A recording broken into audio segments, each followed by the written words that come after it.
I guess we'll go ahead and start. I gave this a couple minutes extra, but I have a lot to present today, so I want to make sure that we stay on time here. So, what we're covering today is building and deploying full-featured reports using the Telerik reporting solution. And just by way of introduction, I am a senior sales engineer with Progress in the Telerik division, in the tooling division, and I cover a lot of our platform UI toolkits. I've spent 7 years helping people implement our web UI controls and our desktop controls and building a lot of mobile applications. And recently, a lot of my time has been focused on Telerik reporting and our report server, as well as our Kendo UI framework, which is a collection of JavaScript widgets that build responsive web applications in all kinds of platforms, whether that's Angular, React, Vue. So today, what I really want to cover is, why would somebody consider a reporting solution? And what I really want to talk about a little bit just quickly here is that you have the option to integrate a business intelligence solution, something like a Tableau or a Microsoft Power Builder. And that's an expensive investment, and it takes a lot of IT resources and configuring servers. And the problem with that is that there's a steep learning curve for your end users, and it's hard to keep it on budget many times because you just don't know what the end user cost is going to be. Sometimes that's really overkill, really, for what you need, and what you really simply need is an integrated reporting capability within your existing applications. So what I'm proposing is that there is a more economical and a flexible alternative to integrating application reporting capabilities, and I'm going to show you today how easy that can be. So I think if you're thinking about a reporting integration, or you want to provide reporting capabilities in your applications, these are the key things that I see that you really have to be able to consider, right? Flexibility. You want to be able to take reporting capabilities and quickly add them within an existing application that you have. So flexibility is crucial. An economical licensing model, as I talked about, it's really important for a business to know what the upfront costs are going to be for adding reporting capabilities within an existing application. The surprises and the over budgets, with end user fees can be damaging to the company. You want to, nowadays, there are so many options for providing data in a reporting solution. You want to make sure that whatever you're doing can bind to relational databases, to non-relational databases, to bind to business objects or middle tiers, OLAP cubes, and even web services. That's a very big one now. And you want to empower people within the organization that are power users to be able to maybe create their own reports or edit reports without having to always have developers in the organization being involved, because that can be timely and expensive. And the reports that you want to be able to give to the end users, they need to be feature rich. They need to be very stylized. They need to be dashboard-like. They need to really highlight the data. And they need to be interactive, so people can drill down into them, drill through them, or be able to implement interactive features. And again, you want to be able to quickly add that report viewing and report interaction capability within existing applications, whether it's a desktop app or whether it's a web application. And these end users, when they're viewing and interacting with these reports, should be able to export them out as Excel or Word, PDF or PowerPoint, or they should be able to print them as they need to on their desktop, or even email them to other people very quickly. And then whatever you choose, you need to make sure that it's optimized for performance, that you're not going to crash your servers when you have concurrent report requests for very large reports. So I think, when you're thinking about this capability to add a reporting functionality, you have kind of a couple of options here. So one of them is do you want to build your own application from the ground up, because you think it may save the company some money here? Or, is it better to just buy a tried and tested solution? And what I want to propose is, you have to consider some of these developer pain points if you are considering building your own solution. These are some of the things that are, you don't think about how involved they really are. But, the biggest one is being able to develop and provide a report designer that can really, provide rich, styled, interactive reports. That's not an easy task. Being able to find a way to empower your power users in the organization, again, non-technical users, to be able to take existing reports or create new reports without having to get your developers involved. And then you need to find, you have to think about storing and managing access to all of these reports, locking down certain categories and locking down certain reports so that certain users are, the only ones that can access this. And then also, you've got reports stored somewhere. You need a way to maybe schedule those, to be able to have those sent as an email attachment to a list of subscribers. And then you need to have a way, for example, if there's important data that changes behind the scenes and you've got management and they need to know that that data has changed, you need to have a way to have like automated, data alerts being sent out to them.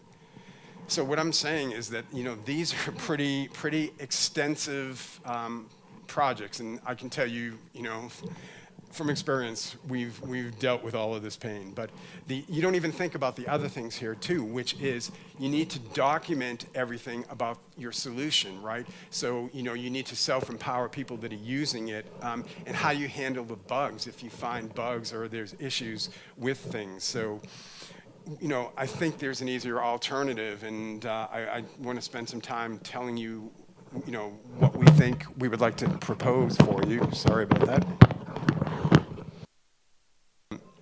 So the Progress Telerik reporting solution, I'd like to focus on that today for you. So what we really have is it consists of two individual products that we have. One of them is a developer-centric SDK. So what this really is this is a developer can install our reporting solution in their development environment, and it provides them with all the building blocks that they need to take their existing application and be able to integrate this reporting capability inside of an existing application. So it's things like DLLs that can be added in your project that will allow the capability to find reports that were predefined using one of our report designers, to be able to open that server side, to be able to map data into it by finding the data sources and being able to map that data in. And then having a report viewer that's a platform-specific report viewer integratable into a front end of your application, and having this REST connection, this REST service connection between those. So what we do with the Telerik Reporting Developer SDK is provide you with all this capability to take a .NET application and just integrate embedded reporting inside of that. Now, this is a long-standing product for us, but we also had a lot of time where people came to us and say, gee, do you have anything that's more like a SQL Server reporting service environment that's a self-service managing environment that we can empower people within the organization to manage their own reports? So we did add, and within the last few years, a second product that can be an add-on to this reporting environment, or it can be a standalone application on its own. And there is a way to use one and or the other to solve any of your reporting needs. So what I want to talk about first a little bit is the Telerik Reporting Developer SDK. And this, again, is a .NET specific product that allows you to integrate this reporting very quickly and easily into any .NET application. So, and when I say .NET application, I'm talking about the server side of it, because I will show you later that you can view reports within an Angular app or any front-end core or anything of that nature using the report viewers connected to a .NET backend. But it's a lightweight .NET reporting platform, and it's really, a mature product for us also, something that goes back to 2007 timeframe. We have enterprise-level clients and we have mom-and-pop shops all employing this successfully. So what I want to talk about first is what it's like to design a Telerik report, to give you a little bit of a feel of what that looks like. So we worked really hard. We have two integrated designers. One is that can be built into Visual Studio by adding Telerik reporting developer extensions in Visual Studio. And this one is targeted toward developers in-house who are coders and building complex reports that may be used to serve out to the end users. And then we have what we're going to spend more time on today, the desktop-based designer that empowers people from their desktops to be able to build reports and then to publish those. So what we worked really hard to do is no matter which one of those two you're using, that we have a report wizard capability in this. We really try to minimize any kind of coding required. So when you want to jumpstart a new report, you use this report wizard. You select a predefined layout. Then you can navigate and configure a data source from using one of our many data source components here. And then you have the capability to choose from one of our in-house professionally designed themes to kind of give it a quick look and feel. And then basically you can jumpstart your report without any code at all. And the cool thing is you'll see about this is in the standalone designer, you can flip back and forth between preview and design view and be able to see what you're building without having to deploy this anywhere. And that makes things, really quick for development. We support all major data sources, really. So again, if you've got Oracle, you've got SQL Server, you can use a SQL data source to make a connection string there. You can bind to Azure data. We have a Cube data source that binds to Cube. We have a lot of other interesting data sources, the web service data sources, one of our more recent additions to be able to make you easy for you to bind to any JSON feed or any web service returning OData and be able to add that quickly in a report. We even have this object data source that we're going to work with a little bit today, the most flexible one we have that allows you to just implement a get data method and then really handle providing data through a middle tier or anything. So what I want to show you, first, we're going to just go through a couple of slides, and then I'm going to take you through a 10-minute demo of what it's like to build a Telerik report using the standalone report designer. But really, again, it's a desktop designer targeted to less technical power users that know how to build a report, know how to work with data sources, and it kind of enables them to do a lot of this, again, without developer interaction. It's a codeless drag and drop type environment. So you create your work area basically, and you can drag elements and position them, right click, set properties. We're going to see all this when I take you through the demo. But again, the good thing about it is you can preview as you design, and we guarantee pixel perfect rendering, which means that when you're laying it out and you have snap to and rulers and grid lines, you can make sure that when that's going to be exported in the end by an end user to PDF, or they're going to print it locally, there won't be any overruns, and it will be exactly as the way you set the print properties for that for your report. And the reports that you create with the standalone report designer are .trdp. It's a Telerik proprietary report definition package. So it's a zip, and it contains the XML structure that you've designed in the designer. It can also include other resources for that report, such as a CSV file to bind to and make it a portable report. It can also have inline images, whatever you need in that package to make that report work. The great thing about styling Telerik reports is we really worked hard to make this CSS-like styling mechanism. So it's very intuitive, I think, for someone coming from the web world, right? You can drag a text box to the design area. You can right-click. You have the properties window. You can set font. You can set background color, borders, anything you need to do very quickly and easily. And then the really cool thing about all this is that you create a style sheet for that report. And then you can actually export that report style sheet out, and you can use that to brand your reports. So you can use that across many reports. We also have a lot of Excel-like features within Telerik reporting. So you have the capability to use, for example, a format builder. So if you've got data in a column you need to set as currency or you need to set as date, very easy to do that, very Excel-like. We also support conditional formatting, so you can have a monitored column, and if there's data out of range, you can make that obvious by setting the background color. Telerik reports are very interactive too. So when you create reports, you can build a parameterized report. You can create filters when you build this report. You can set defaults for them when the report is displayed, but you can allow end users to toggle these parameters by means of the report viewer. And we'll see that later also, and be able to redraw reports as they need it. We support drill down report actions. So for example, if you've got a large report and you want to collapse certain areas, collapse columns, collapse rows, or hide certain areas, you can use a drill down to have the capability to expand those. You also have drill through report capabilities, which is really cool because you can have some data point. For example, in this demo here, we've got a value and somebody wants to know how that value came about. You can create a callback to another report on the server side, passing parameters, and say, can you hydrate or open that and return it for me? So you can go from one report to another report. We also have very customizable tooltips. So when somebody does a hover over some report item, you can customize that and provide them with a good amount of data. We also allow you to do a report book. So you can have a collection of multiple reports that you bind together in one delivery. That could be like a corporate report with all separate reports. And you can create a table of contents, and you can have bookmarks that will allow you to navigate directly to what area of that report they want to see. And you have capability to implement hyperlinks in a column to navigate to another window in another report. So that's a quick slide deck, but I want to show you now a little bit of what it's like to build a report. So I'm going to do the karaoke approach here. So I have a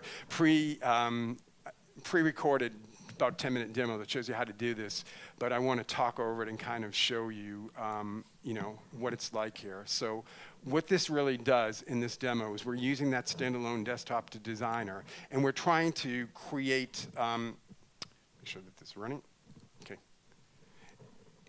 Okay, so what we're doing is taking one of our online demos, and it's the cryptocurrency demo report. And what this actually does is provides a table and a pie chart that shows current cryptocurrency data for the major cryptocurrencies. These are being delivered by like a Coinmetrics online service that actually gives you a collection of CSV files, and then we actually consolidate that into a data table and bind. So I want to show you how to do that. So when you install Telerik Reporting Developer SDK, you'll have a local install of the reporting SDK, and you'll have a folder that says Report Designer. Within that, we provide you with a Telerik Report Designer.exe file, and that is the ability to jumpstart that Report Designer locally. Or if you also have the Telerik report server, and I'm going to talk about that later, that's our second product, you have a click once capability to deploy a report designer that's connected by HTTP directly to that report server instance. But what we did is I built a project that consolidates all of these CSV feeds into a data table. And then I just created a DLL, and I can drop that DLL into the same folder where the report designer resides, or if I'm using our report server, put it in the proper folder. So we can then build your data source against this. So we also provide a configuration file. And in this configuration file, you can set connection strings that the end user can use if they're using SQL, or if you want to use a DLL like I just am doing in this report, you just add an assembly reference to that DLL, and then you have that enabled. So now I can build a new report here by just launching the designer and saying new. For example, I'm going to build this starting out as a table report. So I can use the table wizard to generate this, the jump start of the report. I can either publish this so that it will go to our report server implementation. Again, we'll talk about that at the end. Or I can store this report definition locally on my desktop in a folder. So there are options there. But I just give a report a name as an example. We'll just, we're calling this the cryptocurrencies data. I have the capability to just define the description because, for example, if I do publish it to our report server, they will see the name of the report, but they'll also have the description for that report available too. So, once I do this, I can save this now, and then this actually gives me the capability, as I talked about before, to choose my data source. So I can either use an existing data source that was enabled in the configuration files, or I can add a new data source. So here we're going to try to bind to that DLL that consolidates data into a data table feed. So I need to use my object data source here. I just give it a name. And then that DLL actually provides a resolver that has some methods that I can use to set parameters for the report. So I'm going to use a data source member that's called get the data, and it has a date parameter that's going to be passed into it. So what I do to do that is I create a new parameter, and that pops up this report parameter editor. And then there's some properties I can set here. So for example, I can set a default value for that parameter, and I can use equals now, that function, to just get today's date. And I can also set visible to true. So what that's going to tell the report designer is there's a parameter here that needs to be toggleable, and it will provide a date picker for the end user and the designer. And then that can also be available in the report viewer later on to be able to pass in dates. So I can just give it a default date. And what that does is just give the designer the capability to load that data locally and provide you with all the fields. So now I have the capability to do this drag and drop, to take the code for a cryptocurrency, to take the name of that cryptocurrency, to take the number of coins that are available, today's price, or the price for that date, and the market capitalization. So that allows me to quickly arrange a jumpstart table in my report. And I can then go ahead and say, okay, I want to use one of our out-of-the-box themes, not necessary, but a nice option. And it gives me a review, and I close that out. And so now, I have the capability here to see what I've defined, but I can just quickly go to this preview tab, and I can say, okay, the data's coming in successfully. It needs some work on it to do some formatting, to make the columns the right size and stuff. And then I can go back to design, and I can start changing things. Like in the report header, I can change the name of the report instead of just coming from the TRDP's name. And then I also have the capability now to, after I do this, to come into the details section of the report. You can see these little tiny icons next to each section. If you hover over them, they'll tell you what section this is. But I can turn on grid lines. I can turn on ruler. I can extend this out to the size of whatever printing or PDF that I want to be able to support. And then I have the capability now to start doing what I showed you in that quick GIF there, to be able to format some of the data.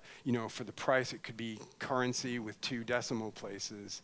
For the market cap, that's going to be a big number. It's currency, but you want to maybe drop those decimal places and be able to, have it work better. So then I can also come up here and I can say, let's expand out these columns, make them a little larger. And then, go back and just preview it again as I go and make sure everything's looking good here. So, I go back to design now, and now I can do something that's kind of cool. I can very quickly go to the detail section for this report and say, I want to drop a pie chart in here, and I want to configure this with that data source very quickly and easily. So, there's a lot of Excel-like functionality, again, I think, but now I have my crypto data source here. I can come over here and I'd say, I want to use the name for the series. And then I also want to use market cap, or the sum of market cap, to show me my pie chart slices, basically. I click finish, and I have my pie chart implemented here. I can drag this around. I can position it. I can resize it with the handles. So it's really easy to get this going very, very quickly. I can make sure it's back to 8.5. I lost that there for a second, I guess.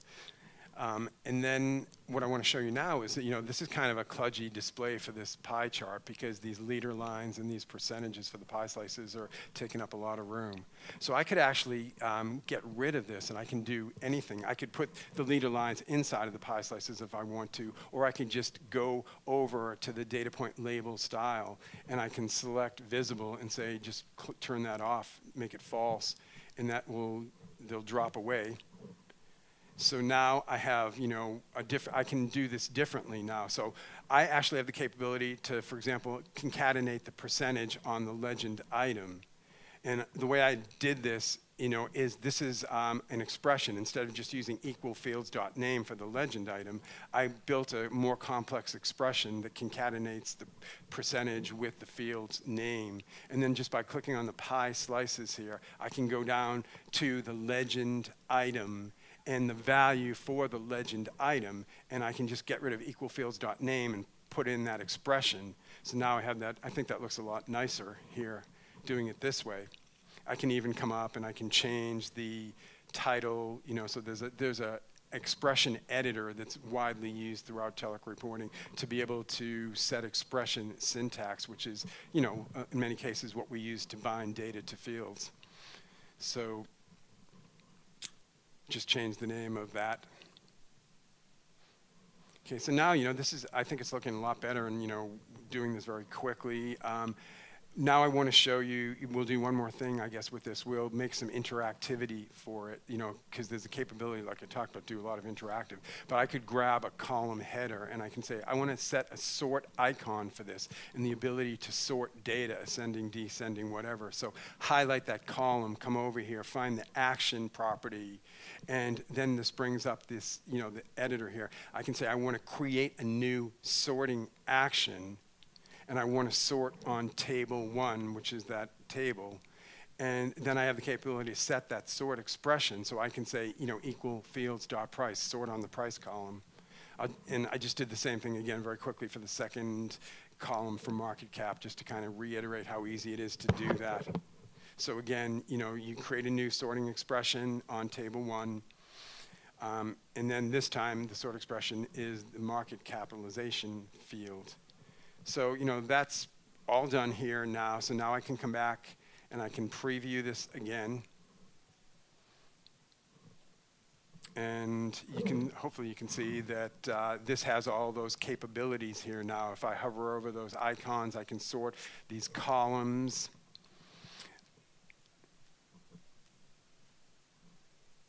So I did that for both of those. Or I can go up, to this date picker up above, and I can add a new date and just refilter based on that date. I can even hide that preview button and just have it auto refresh if I don't want to provide that, impetus to have somebody do that manually. So, that's how easy it is to build a Telerik report with the standalone report designer. What I want to do now, I want to go back to the slide deck for a minute. And I want to talk about how you can now take reports that you've built in our designers, and you can add them as resources either in an existing application or eventually, as I'll talk about later on, putting them into our report server as a back-end repository to be able to serve these reports within your existing desktop or web type applications. So the way that Telerik reporting makes this super easy is that we have a collection of embeddable report viewers. So these are platform-specific report viewers. So you can implement it in WPF or WinForms. But the exciting one that we have, and the most widely used, especially for web delivery, is this HTML5 report viewer. And our HTML5 report viewer actually dog foods our Kendo UI framework, the JavaScript library that's a collection of widgets like toolbars and drop downs and all those types of things. And that they're all responsive widgets out of the box. They know the screen size, and a toolbar across the top will convert to a hamburger menu and a slide-in approach. So it's the perfect solution for accessing reports across all different screen sizes. So it's perfect solution for adding report viewing in MVC or Core, or as I'll show you later, in any SPA type application. Because again, the reporting engine needs to reside and run in .NET, but the front end viewing does not rely, you can have any front end that uses that REST service to retrieve the report. So the HTML5 report viewer is built, like I talked about, with the Kendo widgets. But basically, you drop this widget into the view of your front-end application. It's fully customizable, because it's built with these Kendo widgets. You can, define which widgets you want to use for the parameters area, when you realize, okay, these parameters should be shown in a drop-down or checkboxes or radio buttons or something else. The capability to kind of do this customization or to rebrand the look and feel of things. But it's the best, way to serve these reports in all size screens. As you can see in this GIF here, it's, even though the report is static and built, at a certain set of dimensions, the viewer is very easy to interact with. So you could sniff out conditionally somebody's hitting you from a mobile application and serve a slimmed down version of the report. But you can see, it's a great way to serve reports in mobile applications through the mobile browser, basically. We talked about that. So the way that this works really quickly is just that you implement the HTML5 report viewer in the front end. You configure a Telerik reporting REST service that knows how to take use a URI report source or set a URL and pass the name of the report that needs to be picked up on the server side and populated and returned, and or some parameters that you want to send along to generate that report. And then it goes to the server side, it finds the Telerik reporting engine, either inside of your application or our report server implementation. It finds where that report's stored, hydrates it, opens it up, populates it, and gives it back as a resource inside the report viewer. So that's kind of the way this works. But the Telerik reporting REST service is kind of the glue between the front end and the back end where your reporting engine and the reports are residing.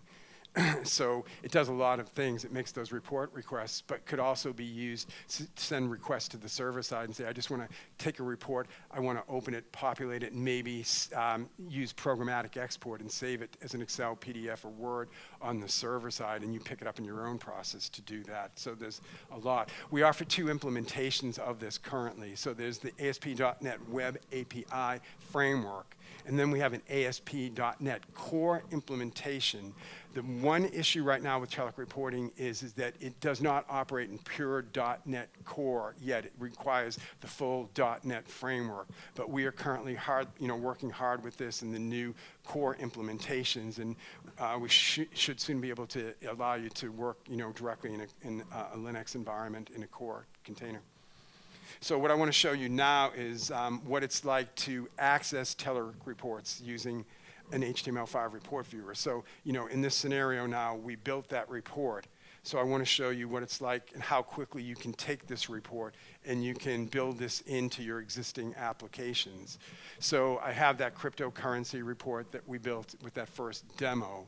And I either have that as a .trdp file locally in my system, or again, I might have deployed that in the Telerik report server, as the back-end resource.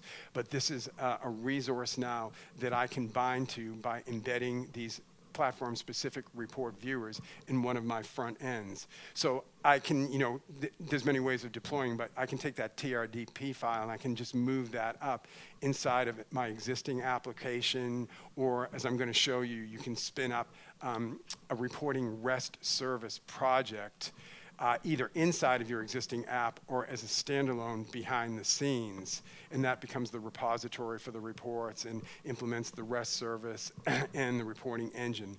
But basically, all I have to do is take this TRDP and get that into whatever backend I'm using. And then I can very easily implement a report viewer and set the report source and the report the service URL to wherever this backend is. So if you've installed Telerik Reporting Developer SDK on your workstation, you're going to have typically a full integration of our Visual Studio extensions inside of your IDE. And we make it really easy because we add not only a Telerik tab, but we have Jumpstart projects and item templates that are available. So I can do File New Project. I can go to the reporting folder, and you can see we have, for example, a Telerik reporting REST service R1 2018 that you can jumpstart a container on the back end that may be outside of your product. We also do, if you have an existing MVC project and you want to just add the report viewing inside and in that capability, we also have item templates that you can very quickly do that with also.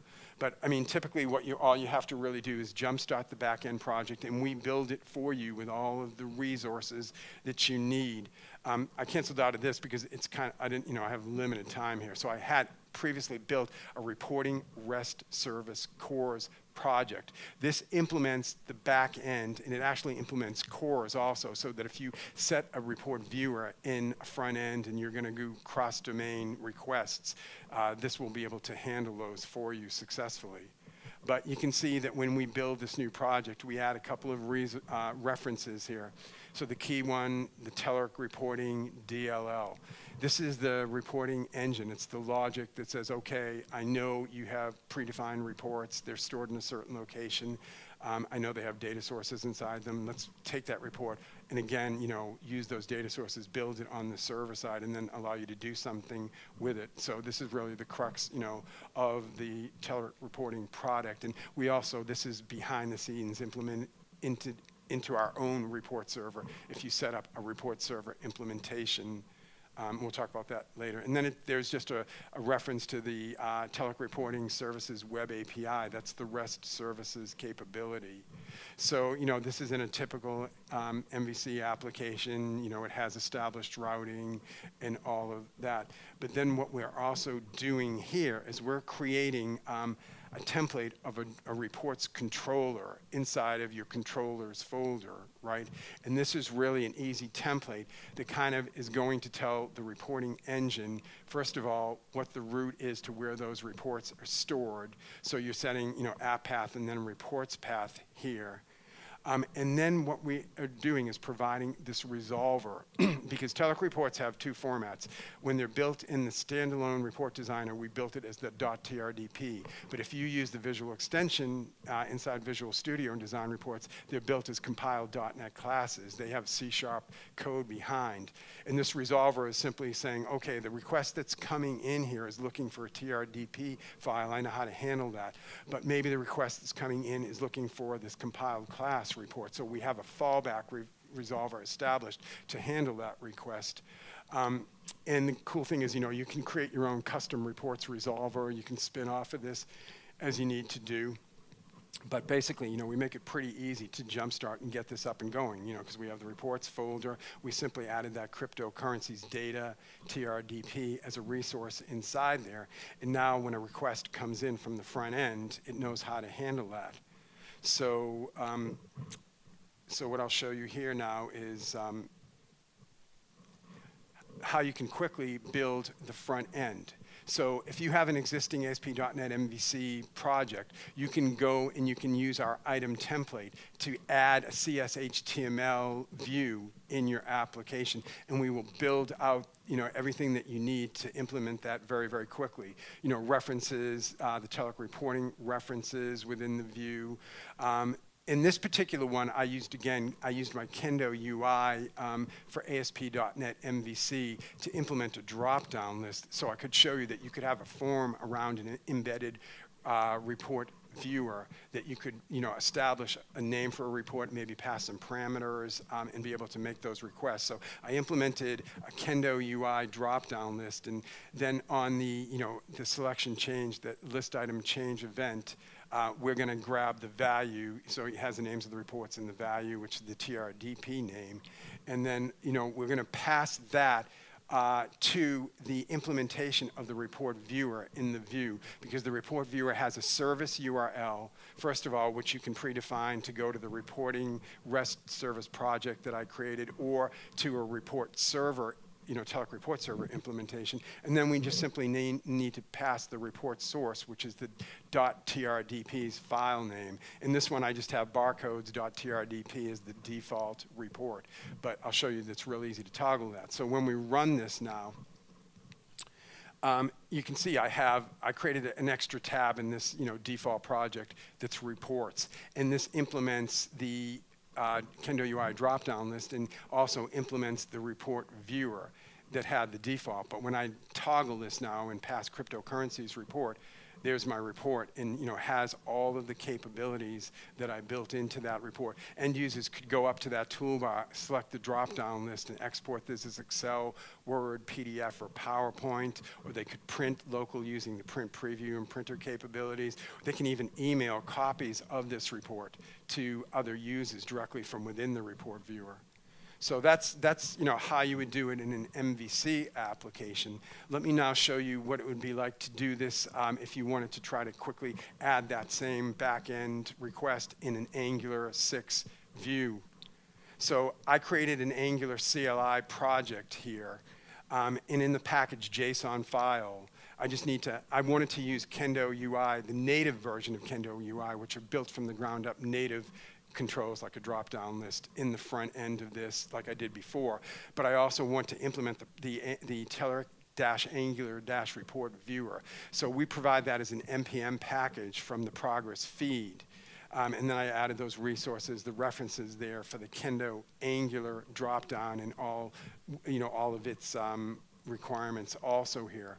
So now if you look at the Angular view, if you look at the HTML part of that view, I can define a div, and within that div, I'm creating a native Kendo drop-down list component. And it has a number of those properties to set the text field that displays, the value field that will be passed when somebody selects that, and I implement the selection change event. So when that kicks off, I can do something with that to pass it to the report viewer. So basically on the selection change event, that report viewer has the service URL, just like we saw in the MVC application, and it has a report source. So, if the service URL is hard-coded or, that's usually the case. But I want to pass in the name of the report to the report source report property. And maybe I want to take some form elements that were, created around the viewer and pass that to, so that request is now going to be handled on the back end. This is the app.component.ts file. All I have to do is import the Telerik report viewer component package, right? And we have this fully documented, and it's very easy to do all of this. But then I created an array, basically, that hard-coded some report names in the drop list, and then the TRDP value that goes behind it. And then on the selection change event, all I have to do is get a handle to the report source, and then this .report viewer get report source, then report source .report. I can just set the .trdp's name, and then I call set report source, and then this is going to make that request on the back end, and that will allow us to be able to to do this. So I just compile this project basically. And then I can, this is running like on localhost 4200, but you can see there that this is an Angular view, it could be in a spa type application. There's the Kendo native drop-down list, and there's my cryptocurrencies data report. So, it's extremely easy. And I could set, if I was using the Telerik report server, or if I was using my own REST service implementation, I could embed viewers in a WinForms or a WP app, anything else, and point those all to that same source. So it's like create a report once and serve it out across all your different applications. So, got to keep this going here. Now, I just want to talk a little bit about what the report server is here as an alternative to implementing this REST service and this reporting engine inside of either your existing app or the way that we talked about it before, right? So what the report server is, and I did a webinar, I'll point you to that at the end, that's got a 25-minute walkthrough of the report server features. So, we don't have enough time to go through that today, so I'm just going to talk about it at a high level. But basically, really what it is that second product that we offer that is much more akin to what you would think of like as the SSRS, report server, right? It's got an interface. It's a lightweight website you can spin up in the organization, typically maybe behind a firewall or in the cloud. And what it does is gives you the answers to all of those developer pain points that I talked about before, all of these capabilities. It gives you the full integration of this report designer out of the box so you don't have to build it. It gives you the capability for these end users or power users to pull the report down out of the report server and work with it locally and preview it and make changes and then republish it with versioning maybe. Or creating new reports from the desktop and putting them into categories in the report server and being able to then set access around those or to create a scheduled task around those. So it's the Telerik report server is that out-of-the-box report repository that you can bind to all of your front ends. But it really simplifies scheduling and delivery because an end user that's given a user ID and a password that can log into this report server interface and who's given the role to maybe view or edit reports or create scheduled tasks, they can work with the reports in the report server and be able to deliver those. And we even have this capability to create a data alert. So you can create some kind of a something that if the data changes, a condition that if the data changes, that you can set a time that this report should be generated and sent automatically to the most important people that need to see that report at that time. And, like I talked about, not having to maintain your own documentation and user guide and, handle bugs, we work hard to do all of that out of the box. And the other really cool thing is that we exposed the report server's REST API in C#. So you, from your C# code in an external application, can manipulate all the features and functionality that's in our Telerik report server. So this is just kind of a quick GIF that will kind of show you what the report server interface looks like. And how I had that cryptocurrencies report on my desktop. And then remember I went and I said, let's save this to the report server. That URL is integrated there. And I want to go to a samples folder or a reports folder that I created named. And I can say, I want to publish this up there as V1, I can then, if I refresh this now, from my desktop, it's now published and it's available there. End users can use the integrated report viewer to view this report. They have the capability to, for example, export the report out, in PDF format. And again, you can set all the properties for those export options. So, it's a good way to be able to deliver these reports. Again, you can either have versioning too, and you can roll back to previous versions there also. But you schedule tasks around these. You can deliver these as an email attachment in a highly configurable report email template. So, it's a great repository for all of this stuff. So what I want to talk about just is the white labeling capability. So again, we provide this as an out-of-the-box like Telerik product. So you install the Telerik report server in your environment. But you can go in and use our white labeling feature and remove our icons, remove all of our coloring and set all these to be a branded application for you. You can even do localization of the report server strings or the report designer strings to make it more approachable for developers that are non-English speaking. So that's a possibility too.